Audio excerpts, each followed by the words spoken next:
Hi guys, welcome to Road to the Big Time, a show all about athletes' pathways to becoming a professional. Today, I'm sitting down with an absolute champ. Sitting down with me today, I've got Glenelg Ruckman. He's played 62 SANFL games and 20 AFL games for Fremantle. I'm chatting to Jack Hannath today. How are you, Jack? Good, thanks, Ryan. Good to be here, mate. Thanks for having me on. How we like to start all our episodes of Road to the Big Time, I'll just get you to give a brief outline on your pathway through the ranks. Yeah, I grew up in the Barossa Valley, mate. So I'm originally from Europa, where mum and dad live. Did all my school down there, so I went to Angaston Primary School, and because of that, I had a few mates. So that's how I joined the Angaston Footy Club. So I started off my junior career at the Angaston Footy Club, worked my way up through the underage programs, and through that. Got selected for Central, some of the underage development squads, which led into under 17s and under 19s, and then the format changed. So I played under 18s, then played in the reserves for a couple of years. Was probably by the time I was about 19, 20, started playing a couple of league games. Then I played about a full season of league when I was 20, 21. That year, got drafted to Freo, so spent 4 years in the West from 2013 to 2016. Then I came back to Adelaide once I got delisted, spent 2 years at Centrals again, and then funnily enough spent last year up in the Northern Territory, played State League up there for the NT Thunder, and then and back this year, like you said, playing at Glenelg this year. So done a bit of a trip around Australia, but it's been good fun. Cool. Were you doing any extras as a junior that kind of gave you an extra edge? I was trying to think. Like I said, when I was growing up, got into footy when I was quite young. I played other sports as well, as most kids do. I was sort of into basketball and cricket as well. It was a really big one. So probably nothing specifically outside of training. Like I've always loved sport and always been pretty active. So. Just I guess as I sort of progressed through Centrals and got into up into under 19s and under 18s reserves, obviously coming up against guys who are probably outside of your age range, so a bit older. So probably the main sort of extras I had to do was sort of more weights and try and get stronger and try and get bigger, just as nature of playing against bigger bodies, older guys as well. So it probably wasn't until I was maybe 16 years old, I guess I'd say, that I probably started to do weights, and then probably got more serious as I, 17, 18, 19, as I realised it was sort of really what I needed. So, that was predominantly the extra stuff I did. Cool. Is there anything you wish that you did or took more seriously when you were younger? No, probably not, to be honest. I've always been... I've always loved sport. I've always enjoyed it, but I've always I've taken it quite seriously. As you know, when you're at school, and I probably, I wouldn't say sacrifice because it was a choice, but you miss out on a few things, parties, etc., because your mates get to do, because maybe you got footy the next day or you got training that night. That's probably it's probably the main thing. So I wouldn't say I ever really. I wouldn't change too much what I did. I think probably the best bit about growing up and the things that you experience is exactly that. It gives you an experience, and it lets you sort of learn along the way. I don't think there's ever a perfect way or a really right way to do it. I think everyone's got their own experience. You learn in different ways, and sometimes things that at the time can seem, like you've done them wrong, can actually probably be some of your best learning curves. Yeah. What would you say is your most training aid, or is your best training aid or piece of equipment apart from a footy? Apart from a footy, probably say some weight plates.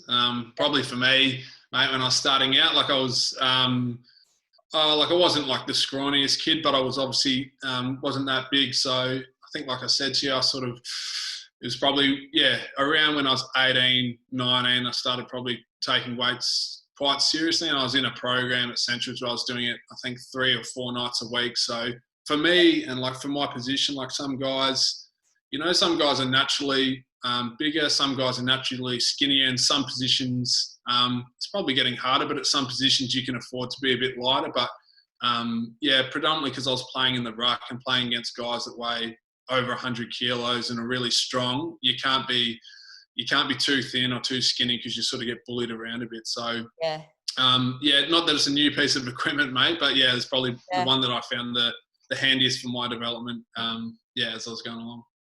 Cool. For all the young ruckmen out there, have you got a piece of advice for them that they can remember when they're playing games? I had to think about this when you sent it through. I'd say I think it's probably one of those positions. You have to be quite resilient, and you have to be patient as well. I know I've sort of touched on and I alluded to, there's very few guys that I think are really born, probably physically the size, whereas I think you see nowadays, you'll see some guys who are midfield players, say in the under-18s that get drafted, or, guys who are younger that maybe play in those spots that can go straight in. Whereas I think sometimes ruck's one of those spots where you need to be probably a bit more patient. You need time to sort of build your body, and it can be quite demanding as well when you're not too many other spots on the ground where you're always jumping into someone, always wrestling over the course of a game. So I think that's why you need to be patient with your development, but you need to be pretty resilient as well, because it's a tough position. There's only one on the ground as well, so you need to be prepared to be able to slug away for extended periods of time. Cool. Well, you played 4 seasons with the Dockers. Then you were unfortunately delisted. If you had your time again, is there anything you would do to try and lengthen your stay in the AFL? I don't know. It's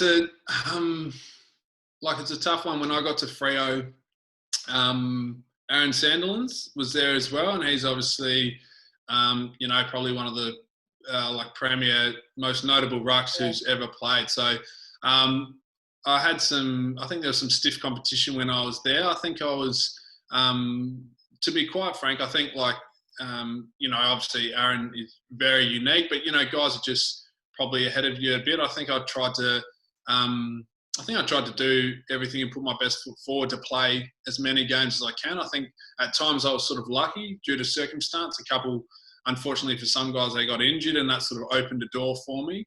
And then conversely, there was other good guys at the club, Zach Clark, John Griffin, who are also vying for the same spot. So it's probably, I don't have too much I would do differently. I think like I said, I think I learned a lot of stuff while I was there. Maybe in hindsight, I'd do some things differently.